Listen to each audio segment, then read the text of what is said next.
मैं टीवी पर Jerry Springer नाम का एक शो देख रहा था। वो बड़ा अजीब सा शो है। लोग उसमें एक दूसरे को मारते हैं और मुझे उसमें बड़ा मज़ा आता था। मज़े लेके मैं उसे देख रहा था, हंस रहा था और मैंने एक आवाज़ सुनी, बेटे मैं जल्दी आ रहा हूँ, तुम अपनी ज़िंदगी से क्या करोगे। एक सुनने वाली आवाज़ बहुत शार्प उस कमरे से आई थी।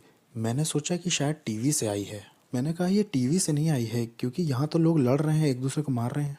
मैं शैतान की भी आवाज़ पहचानता था। शैतान के साथ तो मैं ऐसे बैठता था जैसे आपके साथ बैठा हूँ। कभी वो इंसान के रूप में भी आता था, कभी वो कमरे में उसकी उपस्थिति आती थी। उसकी उपस्थिति आते ही कमरे का माहौल बदल जाता था। वो मेरे सामने बैठा करता था और मेरे कॉन्शियस से बात करता था। हम रात भर ऐसे बात किया करते थे। मुझे उसकी आवाज़ पता थी। ये मुझे ऐसे पता था जैसे आपको अपने हाथ पैर पता है। मुझे हर एक हाकिम के बारे में, जो कनाडा पे या अमेरिका पे या कहीं का भी हाकिम हो, पता था उसके बारे में। हर प्रिंसिपलिटी जो किसी मज़हब की थी वो भी मुझे पता थी। चाहे वो कोई ऑकल्ट हो, न्यू एज हो, बुद्धिज़्म हो, इस्लाम हो, सेंटेरिया हो या स्पिरिचुअलिज्म हो, मुझे हर एक दुष्ट आत्मा का पता था। हर एक हाकिम के प्रिंसिपलिटीज़ का मार्क मेरे पास था। ज़मीन की दुष्ट आत्माओं का भी और शैतान का, इज़बेल का। मैं हर एक के नाम बता सकता हूँ जिनके नाम आप भी नहीं जानते होंगे। मैं उनको नाम से जानता था।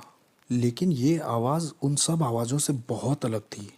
वो आवाज़ जाने कहाँ से आई थी। वो हवा से आई थी वो आवाज़। मैं एक तरह के सदमे में आ गया और फिर मैंने एक तरह का दर्शन पाया अपने अपार्टमेंट के दूसरी तरफ। मैंने देखा कि पूरे आसमान में आग है और नीचे के जो लोग हैं वो उससे बचने के लिए इधर उधर दौड़ रहे हैं कि कोई जगह मिल जाए शायद। मैंने कहा ये कैसा दर्शन, मैंने उसे छोड़ दिया।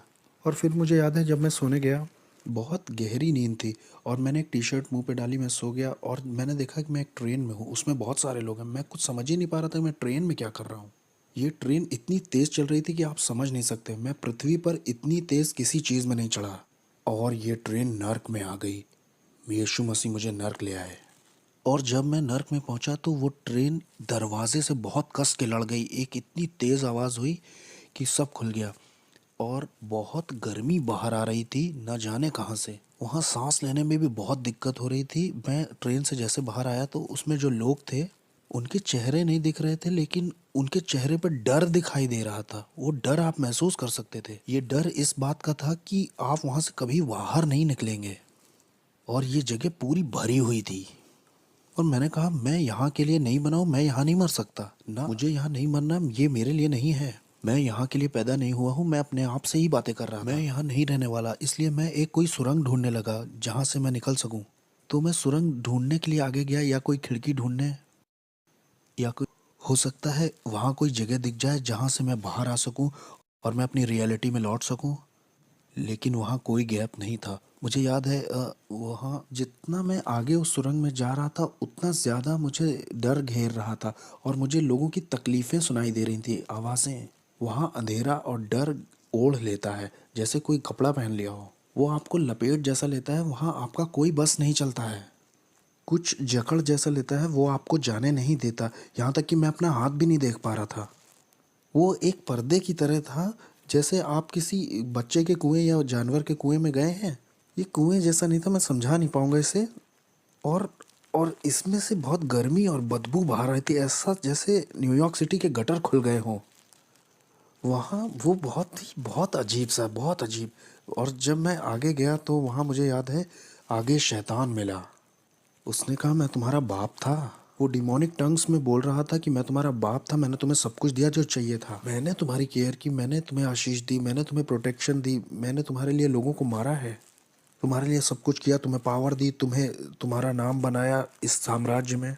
जो तुम्हारे विरोध में उठे उन्हें मार दिया, क्योंकि मैं तुम्हारा इस्तेमाल करने वाला था अपने राज्य को लाने के लिए पृथ्वी पर। और तुम मुझे छोड़ना चाहते हो, मुझसे धोखा करना चाहते हो। और ये सब डिमोनिक टंग्स में हो रही थी और मैं भी उससे दुष्ट आत्माओं की अन्य भाषा में बराबर बोल रहा था। मैंने कहा नहीं, मैं छोड़ूंगा नहीं, मैं बस कंफ्यूज हूँ, मुझे समझ नहीं आ रहा हो क्या रहा है। उसने कहा नहीं, मुझे मालूम है तुम क्या करोगे, तुम मेरे धर्म को एक्सपोज करोगे कि मैं कौन हूँ और मेरे आत्मिक संसार में कैसे काम करता हूँ। मैंने तुम्हें वो चीज़ें बताई हैं जो किसी को नहीं बताई, क्योंकि मैं तुम पे भरोसा करता था कि तुम मेरे राज्य को आगे बढ़ाओगे, क्योंकि मैं और तुम्हारा इस्तेमाल करना चाहता था बड़े पैमाने पर। और कंफ्यूज होकर उसने मेरी मेरी गर्दन पकड़नी चाहिए। और जैसे ही मुझे मारने के लिए उसने गर्दन पकड़नी चाहिए, एक क्रॉस मेरे हाथ में यीशु मसीह का आया। और न जाने 3-4 क्रॉस कैसे नर्क में आ गए जब मैंने ब्लू शॉर्ट्स और टी शर्ट पहन रखी थी। और जैसे ही मैंने वो क्रूस उसके ऊपर छुआया, वो ऐसे पिघल गया जैसे वो कोई बच्चा हो। वो एक बच्चे की तरह ज़मीन पर गिर पड़ा और उसमें कोई ताकत नहीं थी। और फिर मैंने उस मौके का फ़ायदा उठा करके भागना शुरू किया उस तरफ जिधर दरवाज़ा लग रहा था मुझे, या शायद वहाँ कोई मुझे दरवाज़ा दिखाई दे जाए। जो मेरी उम्मीद थी, वहाँ वहाँ आशा जो थी, वो ऐसी थी जैसे वहाँ किसी तरह की कोई आशा ही ना हो। वहाँ कभी ऐसा नहीं लगता कि आप बाहर आ पाएंगे। बस बस यही आपका द एंड है। जिस डर ने उस वक्त मुझे पकड़ रखा था, वो डर मैं समझा नहीं पाऊंगा, ऐसा डर मुझे कभी नहीं लगा। मैंने उस तरह की निराशा कभी महसूस ही नहीं की थी। ये बिल्कुल स्वर्ग का ऑपोजिट था। वो खुशी और आनंद का ऑपोजिट था, शांति का ऑपोजिट था, जीवन और उजियाले का ऑपोजिट था। ये जगह तो अंधकार और तड़प की जगह थी। अगर अगर मैं यहाँ रहता हूँ तो मेरे परिवार मुझे कभी नहीं ढूंढ पाएगा कि मैं यहाँ हूँ। मेरी पत्नी, मेरी बेटी मुझे कैसे ढूंढ पाएंगे, कैसे देख पाएंगे अब। जब मैं उस सुरंग के और गहरे में जा रहा था, ये सोचते हुए कि वहाँ शायद कोई दरवाज़ा हो या किसी तरह की कोई दरार वहाँ हो, वहाँ शैतान फिर से दिखाई दिया और उसने कहा कि मैं तुम्हें मार दूंगा अब। समर्पण के समय में मैंने तुम्हारे शरीर पर कुछ दुष्ट आत्माओं की भाषा में निशान बनवाए थे, जो मेरे कॉन्ट्रैक्ट हैं, इससे मैं तुम्हें मार दूंगा। उसने कहा, अरे बेवकूफ़, ये मेरे निशान है, ये इस बात के निशान है कि मैं तुम्हारा मालिक हूँ, मैं तुम्हारा मालिक हूँ, कोई और तुम्हारा मालिक नहीं है, मैं हूँ। या तो तुम मेरे लिए जियोगे या तो मरोगे। और फिर जैसे ही उसने अपने हाथ बढ़ाए मुझे दोबारा पकड़ने के लिए, मैंने तो सोचा मेरी कहानी ख़त्म अब। वो मुझे दूसरी बार पकड़ने आया है। क्रूस यीशु मसीह का बीच में आ गया, नरक में।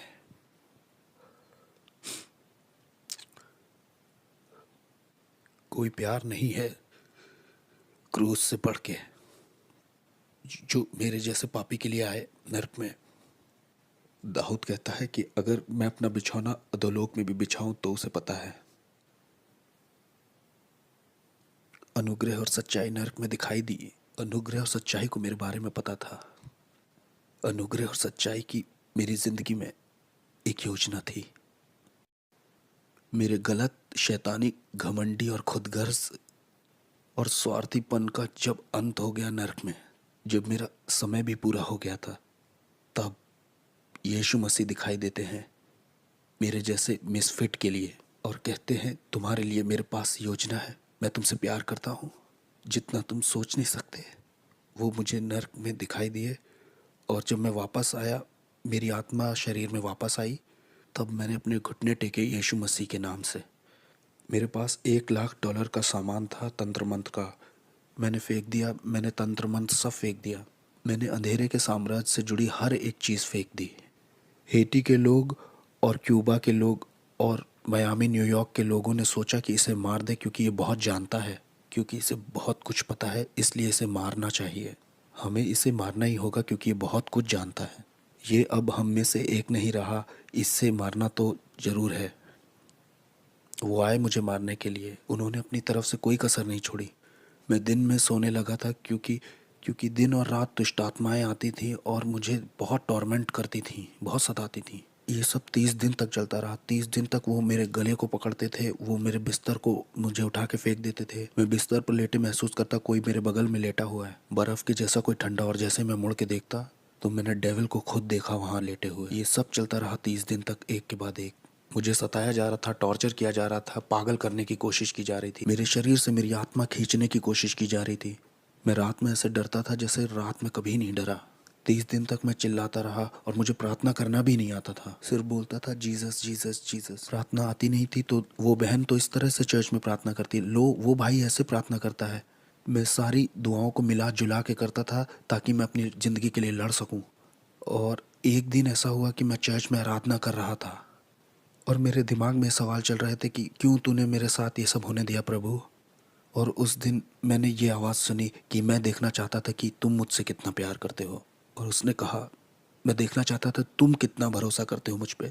और उस दिन के बाद से शैतान कभी आगे को मेरे पीछे नहीं पड़ा। मैं यीशु के लिए एक इवेंजलिस्ट बन गया।